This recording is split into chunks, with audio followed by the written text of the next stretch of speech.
Hi, everyone. Welcome to our Getting the Message discussion following our Sunday service.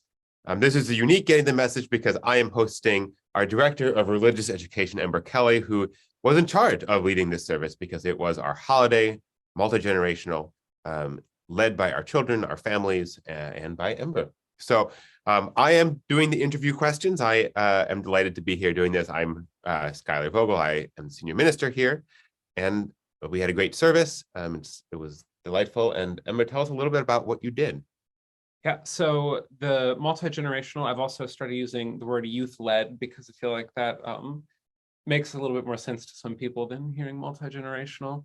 And so it was a really great service. It was a lot of fun to put together. We started planning a little bit over a month ago. That's generally our practice, is we know that the kids take a little time to come up with their ideas and to think about what they want.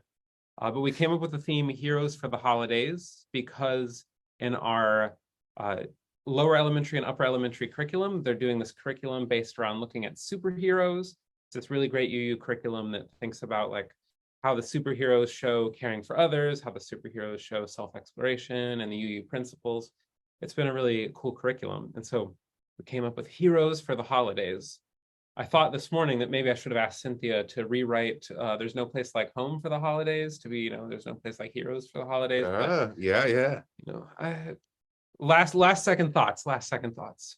But we had our young people lead the chalice lighting and extinguishing, like our lower elementary class. Our upper elementary kids submitted some art and some videos that we played during the service. And we had a Time for All Ages where the parents got quizzed by the kids, so that a little bit of a turn of the normal Time for All Ages.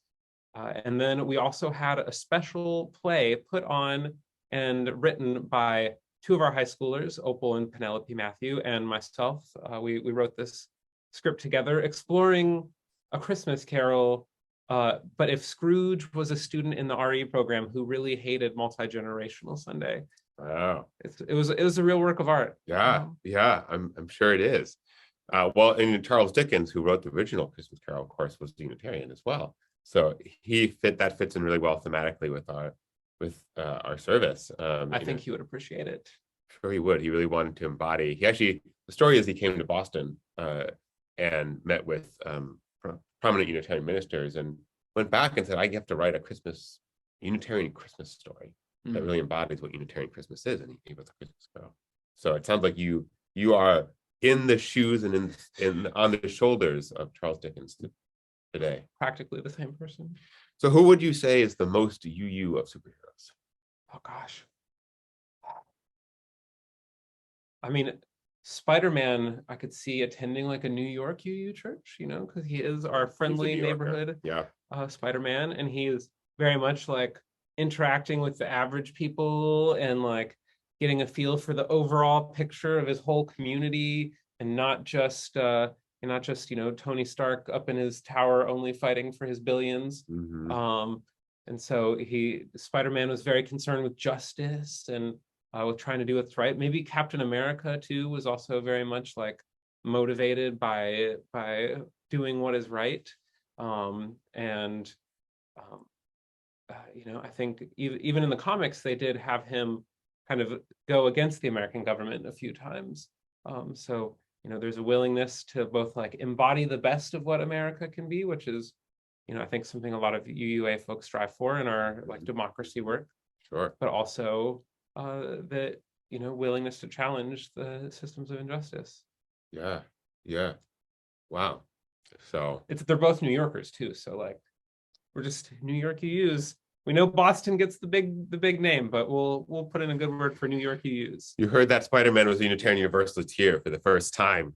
And is he a member of Fourth Universalist officially? I think the membership book. Let's do it. Next membership service, I think we send something to Marvel and ask if they want to have a special service. Yeah. Now, did you get a sense from the children of the congregation, did they have certain superheroes that especially resonated with them and their sense of their own identities, their own values? Yeah, I think one of the groups that we've done so far has been the Guardians of the Galaxy.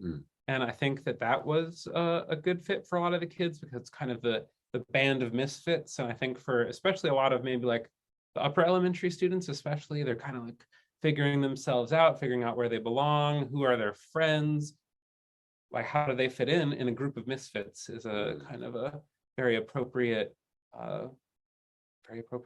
superhero to model themselves after. Yeah, sure. Guardians of the Galaxy, for those of you who aren't familiar with them, they're Marvel superheroes that are an eclectic group that do great things, but are a little bit edgy as well. But they have great movies. There's great Definitely movies. our kids, so a little edgy occasionally as well. yeah, but ultimately good. Ultimately good-hearted and trying to do the right thing. But they often, I think, feel a little bit slighted by to the more mainstream folks. Right. Yeah. Sounds like our kids. Yeah. So what lessons would you like folks leaving the service to take away with them? I think one of the lessons of the Christmas Carol Fourth U edition is about like youth involvement and the joy and the happiness and the excitement that young people can bring to our congregations, which I think is a lesson both for the young people that they're an important part of our congregation, but also for all of the ages to think about how the youth are an important part of our community here. And I think the other thing is the big theme is to think about how we can be heroic in helping others this holiday season, whether that's volunteering, whether that's giving, whether that's spending time with people who maybe don't have somebody to spend time with during the holidays. There's so many opportunities for us to really be uplifting for someone else's lives. Lovely message, Ember. Thank you for bringing it to us here for this conversation, but also for the congregation on Sunday morning. It's a very important message. Thank you so much. Thank you for joining me and all of you for joining us. Have a wonderful holidays. We'll see you next week.